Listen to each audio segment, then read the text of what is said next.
अंग्रेजी में कहावत है, no such thing as a free lunch, यानी मुफ्त में कुछ नहीं मिलता, हर चीज की कीमत चुकानी पड़ती है। डोनाल्ड ट्रंप ने व्हाइट हाउस में आसिम मुनीर को लंच करवाया। अमेरिका का आशीर्वाद पाकर मुनीर पाकिस्तान के सर्वेसर्वा बन बैठे। अब आसिम मुनीर को ट्रंप के इसी एहसान की कीमत चुकानी है, जो पाकिस्तान के इस फील्ड मार्शल को सबसे बड़ी मुसीबत में डाल सकता है। डोनाल्ड ट्रंप अपने फेवरेट फील्ड मार्शल को ढूंढ रहे हैं। आसिम मुनीर की खोजबीन की वजह डोनाल्ड ट्रंप का वो बकाया है जिसे चुकाने में पाकिस्तान झुलस सकता है। शेखी बघारना हो या फिर खैरात के डॉलर चट कर जाना, ये दोनों ही पाकिस्तान की सेना का वो ईंधन है जिसके दम पर वो चलती है। लेकिन अब आसिम मुनीर को गाजा में ट्रंप का वो काम करना है जिससे पाकिस्तान के हर गली मोहल्ले में विरोध की आग भड़क सकती है। दो सूत्रों के हवाले से न्यूज एजेंसी रॉयटर्स ने बड़ी खबर दी है। उसके मुताबिक पाकिस्तान को मुट्ठी में कर चुके आसिम मुनीर जल्द ही डोनाल्ड ट्रंप से मिलने के लिए वॉशिंगटन जा सकते हैं। अगर ऐसा होता है तो पिछले 6 महीनों में एक तानाशाह से अमेरिकी राष्ट्रपति की ये तीसरी मुलाकात होगी, जिसका मकसद गाजा फोर्स पर चर्चा करना होगा।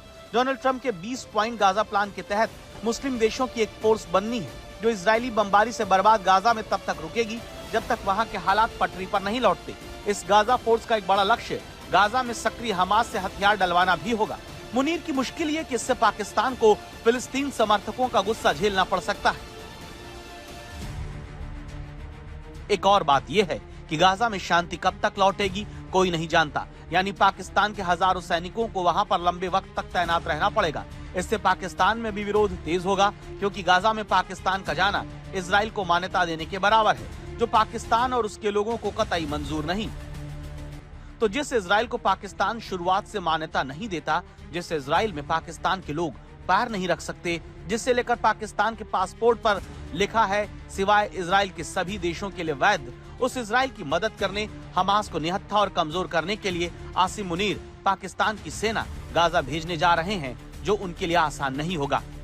तो आसिम मुनीर के लिए आगे कुआं और पीछे खाई वाले हालात हैं। व्हाइट हाउस में लंच के दौरान वो ट्रंप से लंबे चौड़े वादे तो कराए, लेकिन अब उन्हें पूरा करने में उन्हें अपनी ही जनता के गुस्से का सामना करना पड़ सकता है। मुनीर की मुसीबत ये कि अगर वो गाजा में शांति सेना भेजने से इनकार करते हैं तो फिर ट्रंप उन्हें नहीं छोड़ेंगे। पाकिस्तान दशकों से अपने परमाणु बम को मुस्लिम देशों का परमाणु बम बताकर मुस्लिम देशों के खूब अरबों डॉलर पचा चुका है। गाजा के जरिए भी पाकिस्तान की सेना डॉलर कमाना चाहती है। पाकिस्तानी पत्रकार आसमा शेरजई ने यह दावा किया है कि आसिम मुनीर ने गाजा में पाकिस्तानी सैनिक भेजे जाने के बदले में मोटी रकम मांगी है।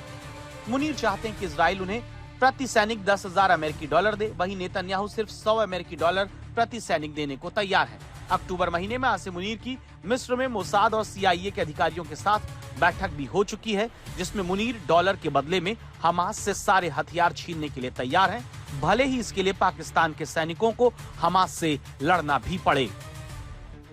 पाकिस्तान का पूर्वी और पश्चिमी बॉर्डर गर्म है। ऑपरेशन सिंदूर के बाद भारतीय सेना लगातार युद्धाभ्यास में जुटी है, तो अफगानिस्तान भी पाकिस्तान के खिलाफ हमलावर है। इसके अलावा पाकिस्तान की सेना खैबर पख्तूनख्वा में TTP और बलूचिस्तान में बलोच लड़ाकों से जूझ रही है। ऐसे में 20,000 सैनिकों को गाजा भेजना इतना आसान नहीं होगा।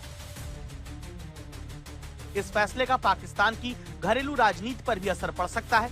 शायद इसीलिए विदेश मंत्री इशाक डार भी इस मामले में चुप्पी साधे हैं। किराए पर सेना देना पाकिस्तान का पुराना काम है, इसीलिए आसिम मुनीर ट्रंप को खुश करने के लिए कुछ भी कर सकते हैं।